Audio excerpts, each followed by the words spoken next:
Hello everyone, welcome to ChemBio classes. This is our second lecture about solutions. Let's start.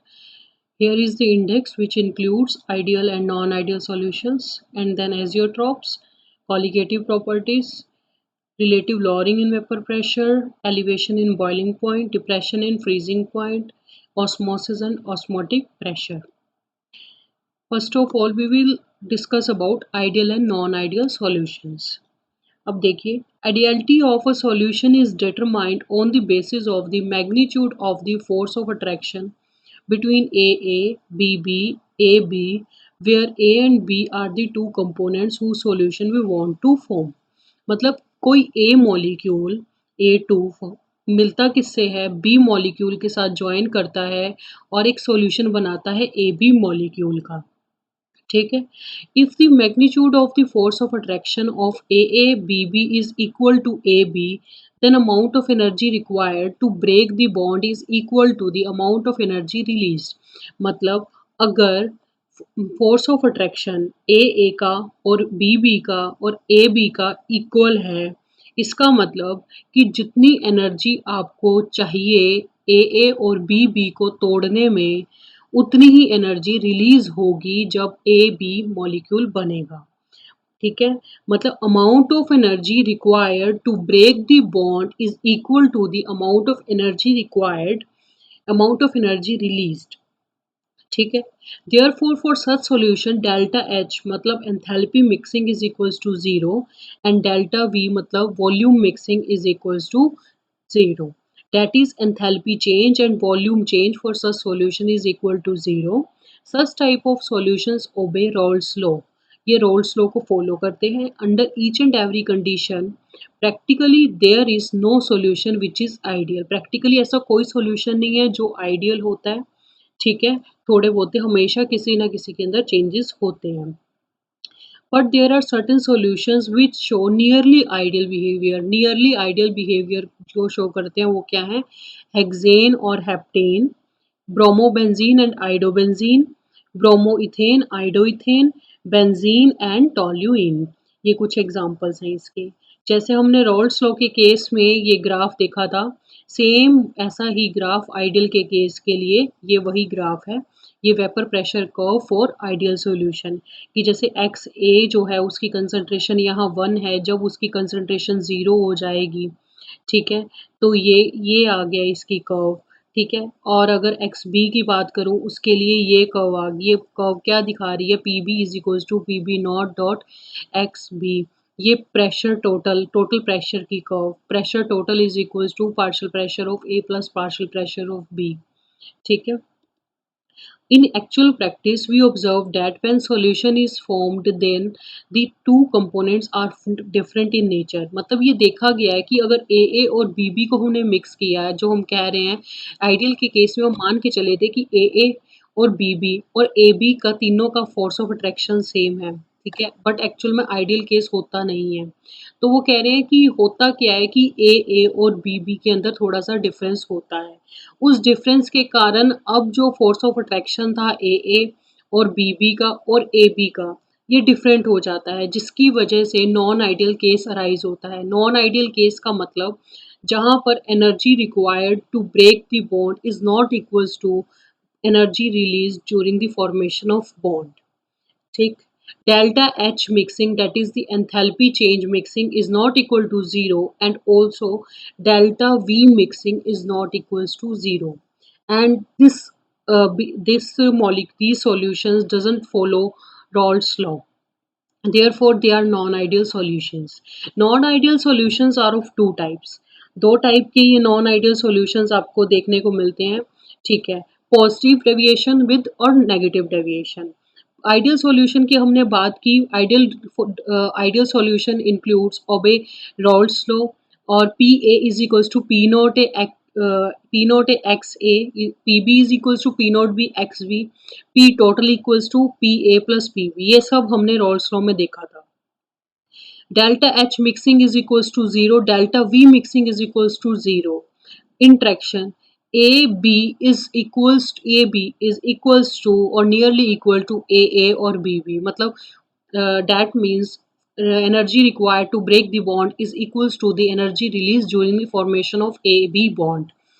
For example, chlorobenzene and bromobenzene. This is the graph for Rolle's law and for ideal solution, vapor pressure curve for ideal solution. And now in non-ideal solution, these are of two types: positive deviation and negative deviation. In both cases, they disobey Rolle's law. Firstly, in positive deviation, PA is not equals to P naught A XA. Similarly, PB is not equals to P naught B XB. P total is not equals to PA plus PB. ठीक है, अब और P total is greater than the PA plus PB. That means total partial pressure is greater than the sum of the constants partial pressure. Similarly, delta H and delta V mixing is positive for positive deviation, and interaction, in case of interaction, the energy released during the formation of bond is less than the energy required to break the bond of AA and BB. मतलब जो energy हमें चाहिए AA और BB के bond को break करने के लिए वो ज़्यादा होगी किससे, एनर्जी जो निकलती है जब AB का बॉन्ड बनता है। एग्जाम्पल आपको दे रखा है मिथेनॉल एंड वाटर, और ये हमारे पास कर्व्स हैं। पॉजिटिव डेविएशन में ये कर्व आपको नॉर्मल कर्व से ऊपर एलिवेटेड नजर आएगी। सिमिलरली पी ए वाली कर्व और पी बी वाली कर्व। ठीक है, अब in negative deviation P A is not equals to P naught A x A. Similarly like positive deviation P B is not equals to P naught S X B, and P total is less than the sum of the partial pressure of its constituent ions. ठीक है, constant solutes। ठीक है, P total less than है इससे Pa plus Pb से। Delta H and delta V mixing is negative. Interaction here, energy released during the formation of bond is greater than the energy required to break the bond of AA and BB. And this is the example. ठीक है, और यहाँ पर जो negative आपको deviation दिख रहा है, ये देखिए तीनों ही कर्व्स नेगेटिव में शो हो रही हैं। तो आइडियल नॉन आइडियल के केसेस के डिफरेंसेस दोबारा से बता देती हूँ। In ideal P total is equals to the sum of P A plus P B. ठीक है, in positive deviation P total is greater than PA plus PB, and in negative deviation P total is less than PA plus PB. Similarly, in ideal solution delta H and delta V mixing is 0 because force of attraction between AA, BB and AB is equal. Also, the formation energy required to break the bond of AA and BB is equals to the energy released during the formation of AB bond. And in non-ideal solution, in positive deviation, energy released during the formation of bond AB is less than the energy required to break the bond of AA and BB. And in negative deviation, energy released is greater than the energy required to break the bond. ठीक है, and these are the graphs of ideal and non-ideal solutions. Now, azeotropes और एजियोट्रोपिक mixtures और solutions. ठीक है, ये वो solutions हैं जिनके वेपर की जिनकी डेफिनेट कंसंट्रेशन होती है। अगर कोई मान लो एजियोट्रोपिक मिक्सचर है, उसको आप बॉईल करो या अनबॉयल करो, दोनों ही केसेस में उसके वेपर्स की कंसंट्रेशन उतनी ही रहेगी।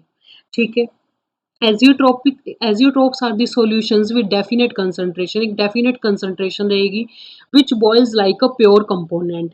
Such type of solutions cannot be separated by simple process of distillation. ठीक है, for the solutions showing positive deviation, जो positive deviation show कर रहे हैं,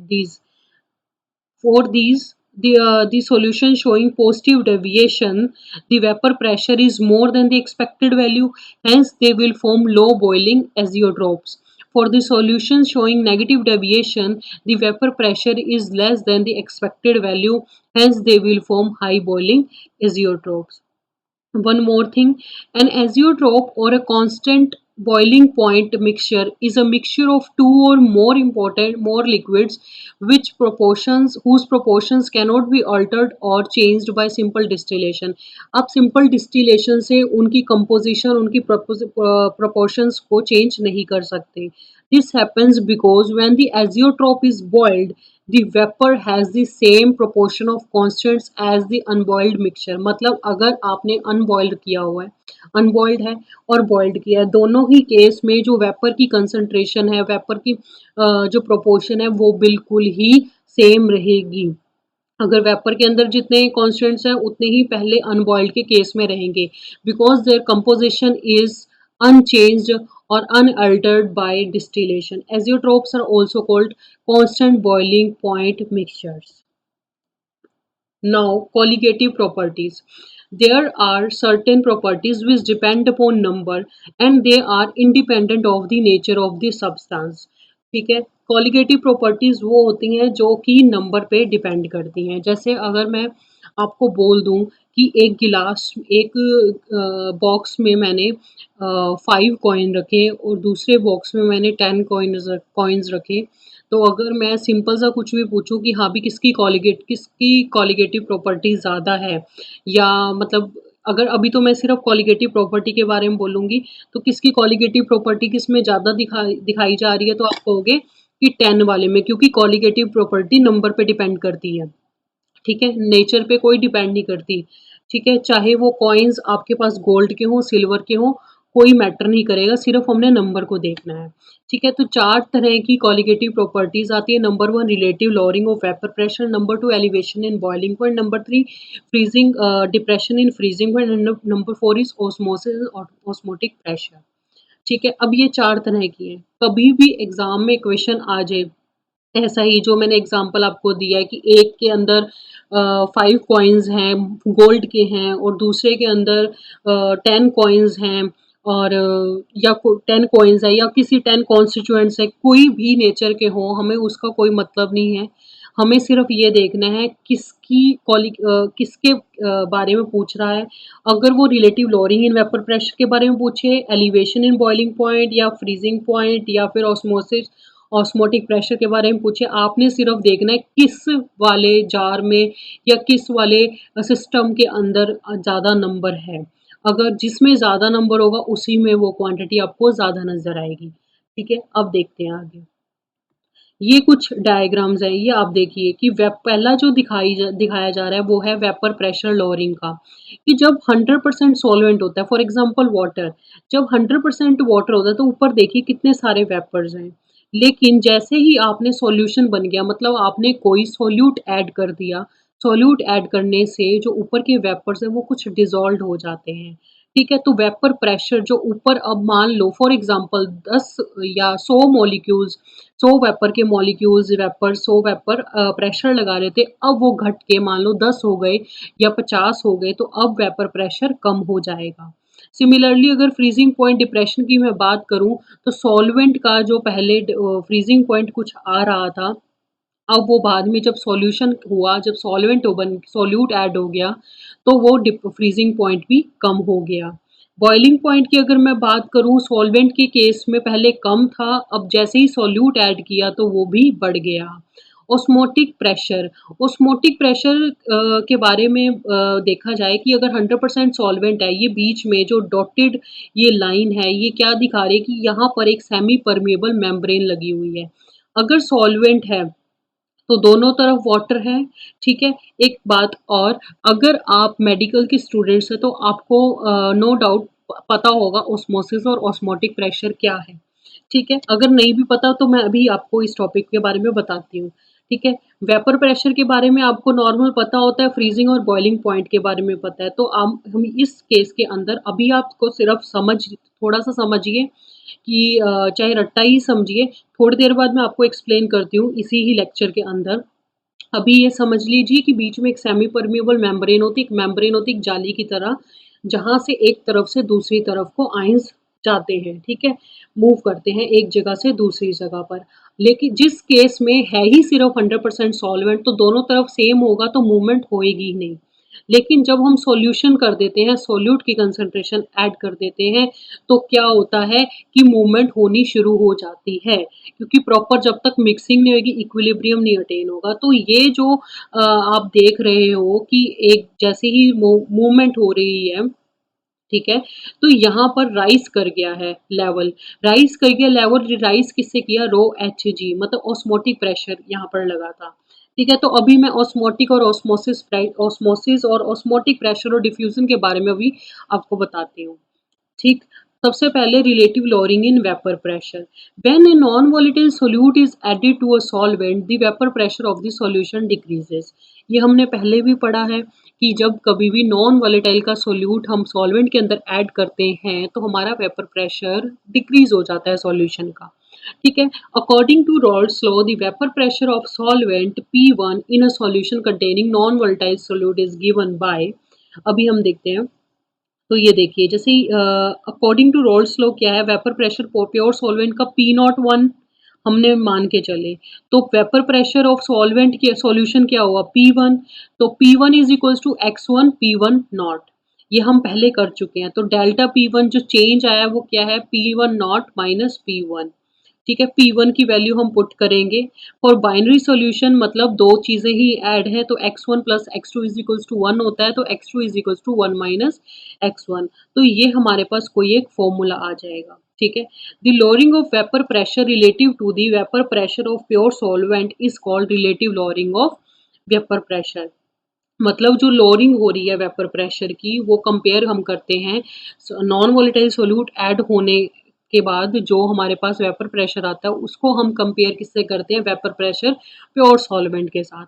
तो उसके कंपैरिजन जब हम करते हैं तो हमारा जो आंसर आता है वो क्या शो करता है कि relative lowering of vapour pressure, मतलब delta P one upon P one naught shows relative lowering of vapor pressure which is equals to x2। ठीक है, thus the relative lowering in vapor pressure depends only on the concentration of solute particles, सिर्फ solute particles की concentration पे depend करता है x2 पे, and is independent of their identity, और कोई मैटर नहीं करता उनकी आइडेंटिटी से। If the solution contains more than one non volatile solute, अगर मान लो बहुत सारे उसके अंदर नॉन वोलेटाइल सोल्यूट्स ऐड हैं, तो क्या होगा, x1 plus x2 plus x3 and so on. ठीक है, और यहाँ पर आपको पता है x1 का मतलब क्या होता है, n1 upon n1 plus n2। ठीक है, और अगर ये और मतलब सबकी आप वैल्यूज पुट कर सकते हो जितने भी हो। तो अभी हम सिंपल बाइनरी के केस में हमने क्या देखा था, this delta P one upon delta P one naught is equal to X two था, तो एक्स टू क्या हुआ, एन टू, मतलब number of moles of solute upon total number of mole, sum of the number of moles of solute and solvent, मतलब n1 plus n2। और dilute solution है तो हम मान के चलेंगे कि वाटर की कंसंट्रेशन बहुत ज़्यादा होती है, तो n1 बहुत ज़्यादा होगा, n1 के मोल्स मतलब moles of solvent, moles of water बहुत ज़्यादा होंगे n2 से। तो अगर ऐसा होता है तो हम n2 तो यहाँ पर लिखा ही जाएगा, लेकिन नीचे n1 प्लस n2, इसके अंदर n2 निग्लिजिबल हो जाएगा, n2 अपॉन n1 आ जाएगा। और यहाँ पर आप वैल्यूज पुट कीजिए नंबर n2 अपॉन n1 की, तो mole number of moles is equals to weight upon molecular mass होता है, तो आप ये वैल्यूज पुट कीजिए। ठीक है, ये फॉर्मूला किसका है, relative lowering of vapour pressure का। तो ये देखिए कि जैसे वेपर प्रेशर इंक्रीज करता है, तो पहले सॉल्वेंट की कर्व कुछ ऐसी थी। ठीक है, इसका ये एक सॉल्वेंट की कर्व है, जैसे ही आपने नॉन वोलेटाइल सोल्यूट ऐड किया तो यहाँ पर सॉल्यूशन की कर्व ये आ गई। तो जहाँ पहले ये डेल्टा टी बी यहाँ पर था, टी बी नॉट यहाँ पर था, अब क्या है सॉल्यूशन के केस में वो टी बी यहाँ हो गया, तो डेल्टा टी बी का हमारे पास यहाँ पर चेंज आया है, boiling point of solvent and solution, तो इतने इसका ये चेंज आया है। और ये देखिए वेपर प्रेशर का कॉन्सेप्ट कि पहले देखिए ये वेपर्स हैं, ठीक है, अंदर से बाहर की तरफ वेपर्स हैं। ठीक है, अब यहाँ पर कुछ प्रेशर नीचे की ओर भी लग रहा है, तो वेपर प्रेशर काफी देर बाद इक्वल हो जाता है। उसके बाद elevation in boiling point delta T B, ठीक है। Elevation in boiling water similarly जब हम किसी के अंदर सॉल्यूट ऐड करते हैं तो उसकी कर्व्स ये देखिए आपने जैसे हमने पिछले केस में देखा है रिलेटिव लॉरिंग इन वेपर प्रेशर, यहाँ देखिए कि पहले सॉल्वेंट के केस में ये कर्व आ रही है लेकिन जैसे ही सॉल्यूट ऐड हुआ है तो ये कर्व आ गई है। तो ये कुछ डेल्टा टीबी का चेंज आया है, ये सॉल्वेंट का टी सॉल्वेंट और ये टी सॉल्यूशन टेम्परेचर, तो डेल्टा टीबी का चेंज आया। Delta TB is equals to K B into moles of solute upon K G of solvent और delta TB is equals to K B dot C M. ठीक है। The exact relation between the boiling point of the solution and the mole fraction of the solvent is rather complicated, but for dilute system, the elevation of the boiling point is directly proportional to the molar concentration of the solute. वो ये बोला जा रहा है कि exact जो relation है boiling point का एक सॉल्यूशन का और मोल फ्रैक्शन का वो बहुत ही मुश्किल होता है, लेकिन अगर डिल्यूट के केसेस में बात की जाए तो एलिवेशन इन बॉइलिंग पॉइंट को हम डायरेक्टली प्रोपोर्शनल कर देते हैं मोलर कंसंट्रेशन से। ठीक है। अब ई के बी क्या है, बहुत बार क्वेश्चन आता है कि इब्लियोस्कोपिक कांस्टेंट क्या होता है, तो वो क्या होता है के बी। ऐसे ही क्रेओस्कोपिक कांस्टेंट होता है वो हम डिप्रेशन इन फ्रीजिंग पॉइंट में देखेंगे। ठीक है। इब्लियोस्कोपिक कांस्टेंट जिसकी वैल्यू क्या है 0.512 डिग्री सेल्सियस किलोग्राम पर more for boiling point of water. The vapor pressure of a liquid increases with an increase in temperature. जैसे ही टेम्परेचर आप इंक्रीज करोगे तो वेपर प्रेशर इंक्रीज करेगा। When the vapor pressure of liquid becomes equal to the atmospheric pressure or external pressure, then liquid starts boiling. जैसे ही वो vapour pressure बराबर हो जाता है एटमॉस्फेरिक प्रेशर के तब बॉयल होना शुरू हो जाता है। Temperature at which vapor pressure of the liquid is equal to the external pressure is called as boiling point. Boiling point क्या होता है, जब वेपर प्रेशर उस सॉल्यूशन का बाहर के एटमॉस्फेयर के वेपर प्रेशर के इक्वल हो जाता है, उस पॉइंट को कहा जाता है बॉइलिंग पॉइंट, उस टेम्परेचर पॉइंट को बोला जाता है boiling point. At any temperature, vapor pressure of a solution containing non-volatile solute is less than that of pure. हमेशा ही कम आता है। ठीक है। द वेपर प्रेशर जो है हमारे हमेशा ही नॉन वॉलेटाइल सोल्यूट के कारण कम आ जाता है, लेकिन अगर मैं टेम्परेचर की बात करूं वो हमेशा ज़्यादा आता है। Temperature at which vapour pressure of the solvent solution become equal to the atmospheric pressure are T B naught और टी बी। मतलब जो ये टी बी नॉट क्या था, ये था सॉल्वेंट के केस में, और टी बी क्या है, सिंपल ये। ठीक है। और डेल्टा टी बी इन दोनों का डिफरेंस। ठीक। और यहाँ पर delta T B is equals to T B minus T B naught, T B is greater than T B naught, और हमें पता है delta T B is equals to K B, delta T B is equals to K B dot C into M. तो C concentration है, मतलब delta T B किसके directly proportional हुआ, concentration के और मोलैलिटी के। Here is molality. Delta TB is equals to KBM. KB boiling point elevation constant और molar elevation constant और इब्लियोस्कोपिक कांस्टेंट। ठीक है। अब यहाँ पर आप क्या कर सकते हो कि जो ये M है इसकी वैल्यू आप यहाँ पर पुट कर सकते हो। ठीक है। और ये देखिए बॉइलिंग पॉइंट एलिवेशन, ये एक छोटा सा कार्टून है। ये क्या दिखा रहा है कि addition of solute to a liquid solvent will usually raise the boiling point of the solvent. कि जैसे ही आप सॉल्यूट किसी भी सॉल्वेंट के अंदर ऐड करते हो तो उसका बॉइलिंग पॉइंट बढ़ जाता है। ठीक है। अगर मान लो उसने पहले जैसे अगर कुछ भी है, वाटर है, वाटर के अंदर आपने वाटर के अंदर सॉल्ट ऐड किया या कुछ ऐड किया तो उसका एलिवेशन हो जाएगी बॉइलिंग पॉइंट के अंदर। Adding salt to boiling water when cooking, जब आप सॉल्ट ऐड कर देते हो तो जल्दी ही उसका उसका बॉइलिंग पॉइंट बढ़ जाता है। ठीक है। उसके बाद आएगा डिप्रेशन इन फ्रीजिंग पॉइंट। तो डिप्रेशन इन फ्रीजिंग पॉइंट की हम ग्राफ से ही देख सकते हैं कि पहले सॉल्वेंट की ये कर्व थी, लेकिन जैसे ही सॉल्यूशन आया तो ये कर्व आ गई। तो पहले जो टी था वो ये था, सॉल्यूशन का टी आ गया ये, तो डेल्टा टी एफ ये इसका डिफरेंस आ गया। ठीक है। Freezing point of substance is defined as the temperature at which its solid phase is in dynamic equilibrium with its liquid phase। जब solid और liquid phase equilibrium में आ जाता है, जिस पॉइंट पे equilibrium में आता है उसको हम freezing point बोला जाता है। तो at the freezing point the vapor pressure of the solution in its liquid phase is the same as the vapor pressure of the substance in its solid phase। ठीक है। अब उसके बाद जब नॉन वोलेटाइल सोल्यूट ऐड कर देते हैं, जैसे हमने एलिवेशन इन बॉइलिंग पॉइंट के अंदर देखा, वैसे उसके अंदर क्या था, बॉइलिंग पॉइंट राइज कर जाता है, लेकिन यहाँ पर क्या होगा, फ्रीजिंग पॉइंट क्या होगा, डिप्रेस कर जाएगा। ठीक है। तो क्या होगा, delta T F is equals to K F M. K F क्या है, क्रियोस्कोपिक कांस्टेंट, और मोलल डिप्रेशन कांस्टेंट, और freezing point depression constant. So Kf is defined as the depression in freezing point when 1 mole of solute dissolved in 1 kg of solvent. The unit for Kf is Kelvin kilogram per mole। और हाँ, क्रियोस्कोपिक constant और इब्लियोस्कोपिक constant के बारे में हर बार question आता है, और इसके बारे में आपको पता होना चाहिए ये है क्या, कहाँ यूज होता है, और इसकी यूनिट्स क्या है। ठीक है। के एफ का ये फॉर्मूला है R into M one T F square upon 1000 into delta H fusion. R is the gas constant and m1 is the molar mass of the solvent, tf is the freezing point of the pure solvent, delta h fusion is the enthalpy for the fusion of solvent। और similarly जैसे हमने यहाँ पर m की value put की थी, तो आप भी यहाँ पर m की वैल्यू पुट कर सकते हैं, और आपके पास एक और फॉर्मूला आ सकता है। तो इस फॉर्मूले के ऊपर डायरेक्ट से क्वेश्चन आते हैं, आपको मोलैलिटी वगैरह पूछ ली जाएगी, डेल्टा टी एफ की वैल्यू पूछ ली जाएगी, तो आपको ये फॉर्मूला याद होना चाहिए। अब उसके बाद अभी हमने बात की थी कि elevation in boiling point, depression in freezing point, but question ये राइज होता है कि बॉइलिंग पॉइंट का ही क्यों एलिवेशन हुआ, डिप्रेशन भी तो हो सकता था।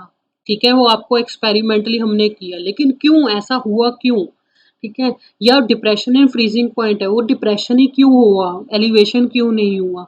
तो उसका रीजन जो हम है वो आपको दिखाती हूँ कि if these effects are readily understood in terms of schematic diagrams, ये स्केमेटिक डायग्राम्स है।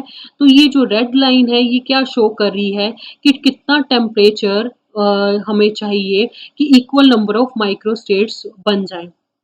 ठीक है, हमने क्या देखना होता है, हमने माइक्रोस्टेट्स देखनी होती हैं कि दोनों की लेवल्स पे माइक्रोस्टेट्स क्या होती हैं। अगर मैं बॉइलिंग पॉइंट की बात करूं, तो बॉइलिंग पॉइंट के केस में क्या होता है कि लिक्विड बॉइलिंग बॉइलिंग का मतलब क्या होता है कि लिक्विड का गैस में चेंज होना। तो मतलब लिक्विड फेज के अंदर, प्योर लिक्विड के अंदर जितनी माइक्रोस्टेट्स रही होंगी उसकी, ठीक है, उतने ही माइक्रोसेट उसकी गैसियस फेज में भी होनी चाहिए। ठीक है, और जो रेड ये है, ये क्या शो कर रहा है, indicates the temperature required to make equal number of microstates thermal accessible in the two phases. मतलब दोनों फेजेस के अंदर कितना टेम्परेचर ऐसा लगेगा कि दोनों फेजेस के अंदर इक्वल नंबर ऑफ माइक्रोस्टेट्स हो जाएं। ठीक है, तो जब हम प्योर लिक्विड की बात करें तो ये क्या होता है कि सिर्फ 3 माइक्रोस्टेट यूज होती हैं। ठीक है, लिक्विड की, और 3 माइक्रोस्टेट गैस की यूज होती हैं। तो ये देखिए ये रेडिश पॉइंट कितना है। ठीक है, यहाँ तक आया। ठीक है, इस लेवल तक ये रेडिश लेवल आया। लेकिन क्या होता है कि जैसे ही सोल्यूट ऐड हो जाता है, सॉल्यूशन हो जाता है, तो उसका ये जो लेवल्स आते हैं माइक्रोस्टेट्स के 1 2 3 4 5 6, तो सॉल्यूशन के 6 और गैस के जो 6 लेवल्स को कंप्लीट करना इक्वल कब तक आता है, तो उसके लिए टेम्परेचर बहुत ज़्यादा रिक्वायर्ड होता है इक्वल करने के लिए। ठीक है, ये बढ़ जाती है, मतलब माइक्रोस्टेट्स की काउंटिंग बहुत सॉल्यूशन में बढ़ जाती है, इसलिए टेम्परेचर ज़्यादा चाहिए होता है। Dilution of solvent adds new energy states to a liquid. Dilution of the solvent, पहले सॉल्वेंट सिर्फ एक जार में पानी था, तो हमने जैसे ही उसके अंदर कुछ ऐड किया तो सॉल्वेंट का डिल्यूशन हो गया। तो जैसे ही सॉल्वेंट का डिल्यूशन हो गया है, तो उसकी एनर्जी स्टेट्स बढ़ जाती हैं, एनर्जी स्टेट बढ़ रही हैं, वेपर प्रेशर या किसी और फेज में कोई डिफरेंस नहीं आया। This raise the temperature required to make equal number of microstates accessible in two phases. तो अब क्या होगा, टेम्परेचर बढ़ जाएगा उन माइक्रोस्टेट्स को इक्वल करने में, जितना टेम्परेचर लगेगा वो हमने देखना है। वो हमने देखा कि वो एलिवेट हुआ है। ठीक है? पहले जैसे प्योर लिक्विड के केस में कम था, कम माइक्रोस्टेट्स थी, अब सॉल्यूशन आया माइक्रोस्टेट्स बढ़ गई, अब माइक्रोस्टेट्स बढ़ गई हैं, तो वो किस लेवल पे जाकर ऐसा होगा, किस बॉइलिंग पॉइंट पे ऐसा होगा कि दोनों की लेवल इक्वल आ जाए, ठीक है? अब सेम कि dissolution of solvent adds new energy states to the liquid, ये हमने पढ़ा है। लेकिन हम फ्रीजिंग पॉइंट की बात करते हैं। फ्रीजिंग पॉइंट के केस में कम फ्रीजिंग का मतलब क्या होता है कि कोई चीज़ लिक्विड से फ्रीज हुई है सॉलिड के अंदर, ठीक है? तो अब जो प्योर लिक्विड था, ठीक? तो सॉलिड के केस में प्योर लिक्विड जब सॉलिड और प्योर लिक्विड का देखते हैं तो माइक्रोस्टेट्स को इक्वल होने में या जो टेम्परेचर चाहिए होता है कि टेम्परेचर नोट करते हैं हम कि कब दोनों की स्टेट्स इक्वल हो जाएँ, तो फॉर एक वो यहाँ तक आई हैं, ठीक है? जहाँ पर ये मेरा कर्सर दिख रहा है। लेकिन क्या होता है कि जब हम उसके अंदर सॉल्यूट ऐड कर देते हैं सॉल्यूशन के अंदर, तो वो टेम्परेचर जल्दी मिल जाता है जहाँ पर माइक्रोस्टेट्स क्या है इक्वल हो जाती हैं। तो क्या शो कर रहा है ये डिप्रेशन इन फ्रीजिंग पॉइंट। अब ऑस्मोसिस और ऑस्मोटिक प्रेशर क्या है? सबसे पहले हमें पता होना चाहिए सेमी परमिएबल मेम्ब्रेन क्या सेमी मतलब थोड़ा, ठीक है? उसके बाद परमिएबल, परमिएबल का मतलब होता है वो मेम्ब्रेन परमिएबल मेम्ब्रेन वो मेम्ब्रेन जो अपने में से थोड़ा-थोड़ा, कुछ-कुछ आयंस को सेमी मतलब कुछ-कुछ आयंस को अपने में से ट्रांसफ़र होने दे, ठीक है? और ये मेम्ब्रेन नेचुरल और can be of natural origin और सिंथेटिक ओरिजिन। नेचुरल ओरिजिन की अगर मैं बात करूँ, सेमी परमिएबल है जैसे आलू है, ठीक है? आलू अगर आप पानी के अंदर डिप करके रखते हो या पानी के अंदर तो उसके अंदर वाटर की कंसंट्रेशन बढ़ जाती है, ठीक है? जैसे आपने बॉयल किया, तो पहले वो हार्ड होता है, जैसे आपने बॉयल किया तो उसके अंदर वाटर की कंसंट्रेशन जाती है तभी वो सॉफ्ट होता है, ठीक है? तो इसका मतलब जो आलू की लेयर है, पोटैटो की लेयर है बाहर की, वो क्या है सेमी परमिएबल मेम्ब्रेन की तरह काम कर रही है। ऐसे ही हमारे जो बॉडी ऑर्गन्स है, लीवर वगैरह है, तो उसके अंदर भी यही चीज़ होती है, ठीक? उसके बाद है सिंथेटिक ओरिजिन मतलब आप खुद से भी या किसी भी तरीके से आप उसको बना भी सकते हैं, ठीक है? तो एक हमने यहाँ पर एक यू शेप ट्यूब ली है, जहाँ पर हमने एक तरफ लो कंसंट्रेशन का सॉल्यूशन रखा है, एक तरफ हाई कंसंट्रेशन का सॉल्यूशन रखा है। बीच में हमने सेमी परमिएबल मेम्ब्रेन लगाई है, तो देखा क्या गया है कि लो कंसंट्रेशन से हाई कंसंट्रेशन की तरफ क्या है जाया जा रहा है, ठीक? ये क्यों जा रहे हैं? एक तो 2 चीज़ें होती हैं ऑस्मोसिस और डिफ्यूज़न। ऑस्मोसिस के अंदर हम क्या करते हैं, ये देखिए कि डिफ्यूज़ ऑस्मोसिस के अंदर हम वाटर मॉलिक्यूल्स का देखते हैं कि जैसे एक एक सॉल्यूशन है फॉर एग्ज़ाम्पल 2 सॉल्यूशन है। एक सॉल्यूशन के अंदर हमने 70% पानी भरा हुआ है और एक सॉल्यूशन के 70% पानी और 30% हमने कोई चीनी है। ठीक है, शुगर है और दूसरे जार के अंदर हमने क्या किया हुआ है 30% वाटर है, 70% हमने उसके अंदर शुगर ली हुई है। तो क्या होगा कि ऑटोमेटिक अगर बीच में हमने सेमी परमेबल मेम्ब्रेन ऐड कर रखी है तो क्या होगा 70% जहाँ पर वाटर है वो ऑटोमेटिकली 30% वाले वाटर की तरफ जाएगा, ठीक है? और क्या होगा इसको हम बोलते हैं ऑस्मोसिस। ऑस्मोसिस के अंदर हमने वाटर की मॉलिक्यूल्स का मूवमेंट देखना होता है। लेकिन डिफ्यूजन के केस में हम वाटर के मॉलिक्यूल्स का नहीं देखते, हम एयर के मॉलिक्यूल्स का देखते हैं। फॉर एग्ज़ाम्पल डिफ्यूजन का एक एग्ज़ाम्पल बहुत अच्छा एग्ज़ाम्पल क्या है कि जैसे आप अपने रूम में एक कॉर्नर में आप कोई सेंट की या परफ्यूम की स्प्रे करते हैं तो दूसरे कॉर्नर पर अगर कोई इंसान खड़ा है तो उसको वो भी फ्रेग्रेंस आराम से स्मेल आ जाएगी उसकी या फ्रेग्रेंस आ जाएगी, ठीक है? वो क्यों होता है डिफ्यूज़न एक जगह से दूसरी जगह पर from high concentration to low concentration पर हाई कंसंट्रेशन जहाँ पर आपने परफ्यूम किया और दूसरी जगह जहाँ पर लो कंसंट्रेशन थी एयर मॉलिक्यूल्स की, वहाँ पर आराम से डिफ्यूज़ हो गई तो उसको हम बोलेंगे डिफ्यूज़न।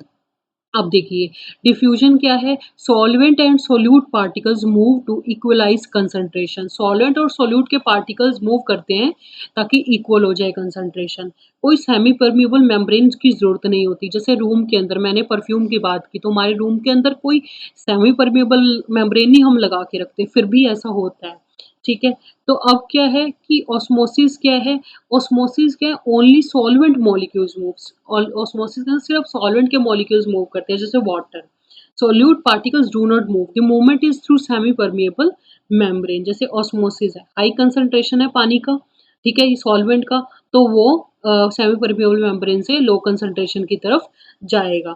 लेकिन अगर मैं डिफ्यूजन के केस देखूँ एयर मॉलिक्यूल्स के, तो हाई कंसंट्रेशन से लो कंसंट्रेशन की तरफ जा रहे हैं एयर के molecules. Osmotic pressure. It is important to note that osmosis drives solvent molecules to a semi-permeable membrane from low state solute concentration to high solute concentration. हमें पता है कि लो से हाई सोल्यूट कंसंट्रेशन के अंदर जा रहा है, कि जैसे पानी जो था, मैंने क्या बोला कि 70% जहाँ पर वाटर है तो वो क्या करेगा, 30% जहाँ वाटर है उस तरफ जा रहा है। लेकिन जहाँ पर 30% वाटर था वहाँ 70% सोल्यूट भी तो था। ठीक है, इसका मतलब अगर दूसरी तरह कहूँ तो पानी सॉल्वेंट उस डायरेक्शन में फॉलो कर रहा है जहाँ पर हाई कंसंट्रेशन है सॉल्यूट की। ठीक है, from low solute concentration to high solute concentration, और from high solvent concentration to low solvent concentration. ठीक है, उसके बाद osmosis ends when solute concentration becomes equal. Osmosis तब इक्वल हो जाती है जब सोल्यूट की कंसंट्रेशन इक्वल हो जाए on either side of the membrane, जैसे दोनों तरफ 50-50 फॉर एग्जांपल सोल्यूट हो जाता है। The flow of solvent molecules from low concentration to high concentration can be stopped by applying some extra pressure on the high concentration side. ठीक है, मतलब अगर फ्लो हो रहा है from low concentration to high concentration solute की तरफ, ठीक है, तो हम क्या कर सकते हैं कि कुछ एक जगह पर एक्स्ट्रा प्रेशर लगाकर हम उस कंसंट्रेशन को, उस फ्लो को रोक सकते हैं। तो जो मिनिमम प्रेशर हमें चाहिए होता है ताकि ऑस्मोसिस रुक जाए, उसको हम बोलते हैं ऑस्मोटिक प्रेशर। ठीक है, तो ऑस्मोटिक प्रेशर क्या है, जैसे अब ये है, ठीक है, जार, इसके अंदर सॉल्वेंट है और इस तरफ क्या है, सॉल्यूशन है। सॉल्यूशन मतलब इसके अंदर सॉल्यूट है, एक्स है, वाई है, जेड है, कितना भी है, लेकिन कुछ सॉल्यूट है। लेकिन लेफ्ट में तो बिल्कुल भी सॉल्यूट नहीं है, मतलब लो टू हाई जाएगा। तो लेफ्ट से जब राइट साइड पे जाएगा सॉल्वेंट, ठीक है, यहाँ पर जाएगा तो ऊपर से हमने क्या किया, पी प्लस पाई का प्रेशर लगा दिया। उसके कारण क्या होगा कि ऑस्मोटिक प्रेशर डेवलप हुआ। ठीक है, thus osmotic pressure pi of a solution is defined as the excess pressure that must be applied to a solution to prevent osmosis from taking place. Osmotic pressure does not depend on the identity of the solute. Identity पे नहीं depend करता, solute कौन सा है क्या depend नहीं करता, सिर्फ कंसंट्रेशन पे डिपेंड करता है। ठीक है, तो pi is equals to C R T, R क्या है, गैस कांस्टेंट, सी है concentration and T is the temperature. ठीक है, और ये हमारे पास फॉर्मूला आ गया। अब उसके बाद हमने जो अभी तक पढ़ा, सबसे पहले हमने आइडियल नॉन आइडियल सॉल्यूशंस के बारे में पढ़ा था। ठीक है, आइडियल नॉन आइडियल के केस में हमने देख लिया था कि आइडियल जो होता है वो बिल्कुल ही रोल्स लॉ का तरह, रोल्स लॉ की जो ग्राफ था वही आया था। ठीक है, डेल्टा एच मिक्सिंग और डेल्टा वी मिक्सिंग जीरो की इक्वल होती है। लेकिन नॉन आइडियल के केस में पॉजिटिव डेविएशन नेगेटिव डेविएशन देखा था। पॉजिटिव डेविएशन वालों ने लो बॉइलिंग एजियोट्रोप्स बनाए थे, नेगेटिव डेविएशन वालों ने हाई बॉइलिंग एजियोट्रोप्स बनाए थे। ठीक है, delta v mixing delta h mixing जो थी वो भी जीरो के इक्वल नहीं थी। ठीक है, और एग्जाम रिजल्ट क्या आया था, वेपर प्रेशर लोअरिंग के अंदर ये रिजल्ट आया था, P one is equals to X one P one naught. Boiling point elevation के अंदर क्या था, delta T B is equals to K B dot M, और फ्रीजिंग पॉइंट के अंदर delta T F is equals to K F dot M. Osmotic pressure के अंदर P is equals to M R T. यहाँ तक हमारा ये chapter ये लेक्चर ख़त्म हो चुका है। तो एक एग्जांपल मैं कॉलिगेटिव प्रॉपर्टीज़ के लिए जो शुरू में बोल रही थी, तो वो एक एग्जांपल आप कॉमिक के थ्रू देखिए कि जैसे ए, बी और सी जार है, तो ए के अंदर कितने हैं, 5 पार्टिकल हैं।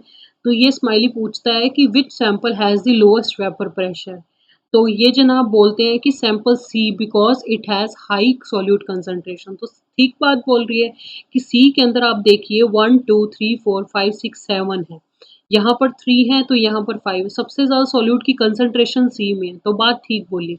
तो थर्ड वन ये बोलते हैं yes, lowering in vapour pressure is a colligative property of a solution, so it depends on the concentration of solute molecules not on the nature. Nature पे डिपेंड नहीं कर रहा है, यहाँ ऑरेंज है, यहाँ ग्रीन है, यहाँ ब्लैक है, तो कोई मैटर नहीं कर रहा कहाँ पर कौन से हैं। मैटर क्या कर रहा है कि किसकी कंसंट्रेशन ज़्यादा है। हमने देखा कि सी की कंसंट्रेशन ज़्यादा है, तो यहाँ पर वेपर प्रेशर जो होगा वो सबसे कम होगा।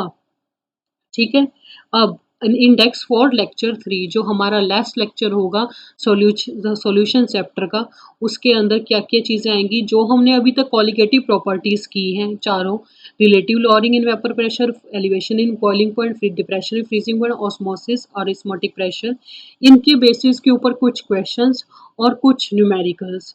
ठीक है, उसके बारे में हम बात करेंगे सबसे पहले नेक्स्ट लेक्चर में। उसके बाद बात करेंगे एबनॉर्मल मॉलिक्यूलर मास के बारे में। फिर हम निकालेंगे calculation of degree of dissociation और calculation of degree of association. After that we will study about solubility of gases and liquids, and then Henry law with its applications, and then solubility of solids in liquid. Thank you for watching this video. If you like our content and you want to watch new videos, then please like, share and subscribe our channel. Thank you. Have a nice day.